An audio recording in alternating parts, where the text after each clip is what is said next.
बंद कीजिए रैलियाँ। मैं इरफान अंसारी कर रहा हूँ, अच्छा संकेत नहीं जा रहा है, उनको कैसे हम इलाज करा सके इसकी व्यवस्था हम लोग कर रहे हैं।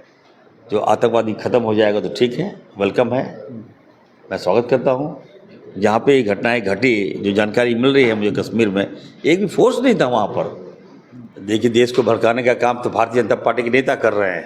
कांग्रेस पार्टी गई वहाँ पर, सहानुभूति प्रकट किए हम लोग, लेकिन हम लोग तो सरकार में नहीं है ना। और गांधी परिवार से तुलना करेगा तो अच्छा नहीं होगा, बता रहा हूँ मैं आपको। इंटेलिजेंस क्या कर रहा था आपका, कहाँ पे आप क्या करवा रहे हो यार? इसका मतलब we are not safe in India. अगर कांग्रेस की सरकार होती तो पूरा भाजपा के लोग आग लगा दिया होता देश में। आज देखिए किस तरह से मामला को इन लोगों ने डाइवर्ट कर दिया। अब आतंकवादी का कोई जात तो नहीं होता है, बड़ा आश्चर्य हो रहा है हमें। अब करे जाति पूछकर मारा गया। प्रधानमंत्री जी को चाहिए था कि रैली बंद करें, अभी रैली की आवश्यकता नहीं है। उस पीड़ित परिवार के में जो लोग मारे गए हैं उनसे मिलना चाहिए। इतनी बड़ी पीड़ा वो परिवार सह रहा है, उसका साथ देना चाहिए, ना कि रैलियाँ। रैलियाँ तो चलती रहती है। देश के प्रधानमंत्री जी, बंद कीजिए रैलियाँ। मैं इरफान अंसारी कर रहा हूँ, अच्छा संकेत नहीं जा रहा है। देश मर्माहत है, देश सदमे में है, हमारा देश, हम लोग सदमे में हैं। सारा कार्यक्रम छोड़कर बताइए, हम लोग यहाँ हम प्रयास कर रहे हैं कि किस तरह से जो और कैजुअल्टी ना हो, जिनको जो घायल हैं पीड़ित परिवार, उनको कैसे हम इलाज करा सके इसकी व्यवस्था हम लोग कर रहे हैं। तो निश्चित तौर पर देश के प्रधानमंत्री से मांग करूंगा, रैली बंद कीजिए। अभी कोई पार्टी मीटिंग मत कीजिए, आप लोगों की जान बचाइए, सुरक्षा की गारंटी दीजिए। आप वजीर आला है यहाँ के। देखिए, मैं चाहता हूँ, देखिए अगर प्रधानमंत्री मोदी जी को लगता है कि नहीं, इस फैसले से देश का जो आतंकवादी ख़त्म हो जाएगा तो ठीक है, वेलकम है, मैं स्वागत करता हूँ। लेकिन मेरी राय ये है कि बॉर्डर सिक्योरिटी फोर्स, हमारा इंटेलिजेंस, हमारा जो खुफिया तंत्र है, उसको और मजबूत किया जाए। कैसे घुस जा रहा है, क्यों घुसा, किसके माध्यम से घुसा? जहाँ पे ये घटनाएं घटी, जो जानकारी मिल रही है मुझे, कश्मीर में एक भी फोर्स नहीं था वहाँ पर। इंटेलिजेंस क्या कर रहा था आपका, कहाँ पे आप क्या करवा रहे हो यार? इसका मतलब we are not safe in India. अगर कांग्रेस की सरकार होती तो पूरा भाजपा के लोग आग लगा दिया होता देश में। आज देखिए किस तरह से मामला को इन लोगों ने डाइवर्ट कर दिया। अब आतंकवादी का कोई जात तो नहीं होता है, बड़ा आश्चर्य हो रहा है हमें। अब करे जाति पूछकर मारा गया, क्या है मतलब? ये तो जांच का विषय है। क्यों नहीं था फोर्स?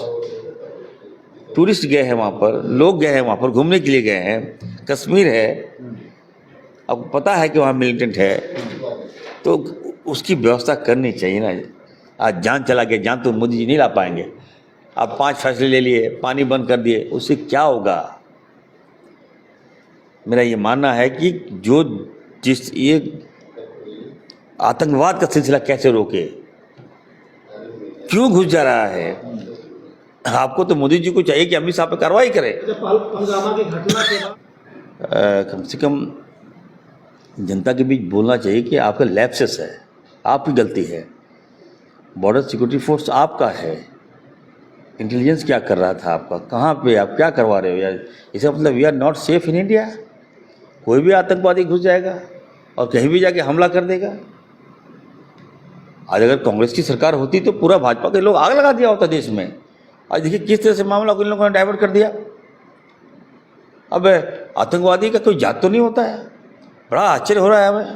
अब करे जाति पूछकर मारा गया, निश्चित तो कोई बोला है तो प्रमाण दे, उस पर कठोर से कठोर कार्रवाई होनी चाहिए। अब कहाँ जा रहे हैं हम? अपनी विफलता को छिपाने के लिए मामला को डाइवर्ट कर रहा है ये लोग। काफ़ी एक्सपर्ट लोग हैं ये लोग। किसी कीमत पर मैं कहना चाहता हूँ, इस तरह की घटना 3 दिन से सोया नहीं हूँ मैं। खराब लगता है। हमारे बच्चे गए घूमने के लिए, मरा गए तो क्या कीजिए बताइए भाई? माँ बाप को क्या बीतता होगा? उस फील को मैं महसूस कर रहा हूँ। ये फील देश के प्रधानमंत्री को भी महसूस करना चाहिए, देश के गृह मंत्री को भी महसूस करना चाहिए। राहुल गांधी जी आए, कांग्रेस पार्टी गई वहाँ पर, सहानुभूति प्रकट किए हम लोग, लेकिन हम लोग तो सरकार में नहीं है ना। मैं फिर से कहना चाहता हूँ कि अगर देश के प्रधानमंत्री जी को चाहिए हमारा साथ, मिल के आइए, एक मंच पे होइए ना आप लोग, लेकिन आतंकवाद और उग्रवाद का मुकाबला कीजिए, डट के मुकाबला कीजिए, ताकि दोबारा इस प्रकार की प्रवृत्ति ना हो, देश मर्माहत ना हो, और आपसी भाईचारे को मजबूत कीजिए। देखिए, देश को भड़काने का काम तो भारतीय जनता पार्टी के नेता कर रहे हैं, इनके विधायक कर रहे हैं। अभी बाबूलाल जी क्या उल्टा पुल्टा बयान दे रहे हैं। देश को हम लोग जोड़कर चलना चाहते हैं, आपसी समन्वय बना के चलना चाहते हैं, लेकिन देखिए कल का बयान देखिए, भड़काऊ भाषण ये लोग दे रहा है, भाईचारे की दरार ये लोग पैदा कर रहा है, और गांधी परिवार से तुलना करेगा तो अच्छा नहीं होगा, बता रहा हूँ मैं आपको। रॉबर्ट वाड्रा जी क्या बोले आपको, मैंने देखा, समाज को संतुलित बना के रखने का बात किया गया है। देश के परिणाम जब जब देश में घटनाएं घटती है, मोदी जी बाहर रहते हैं। क्यों छोड़ देते हैं देशवासियों को आप? 36 इंच का सीना कहाँ चला जाता है, 56 इंच का सीना कहाँ चला जाता है, मैं जानना चाहता हूँ।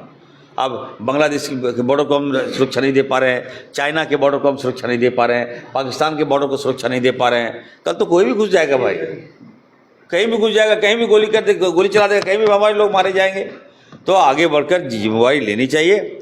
और आप कह रहे हैं कि जो मोदी जी ने जो फैसले लिए हैं कल, चलिए अगर उस फैसले से लोगों को लाभ मिलता है तो थैंक्स टू मोदी जी, क्या बोलूं।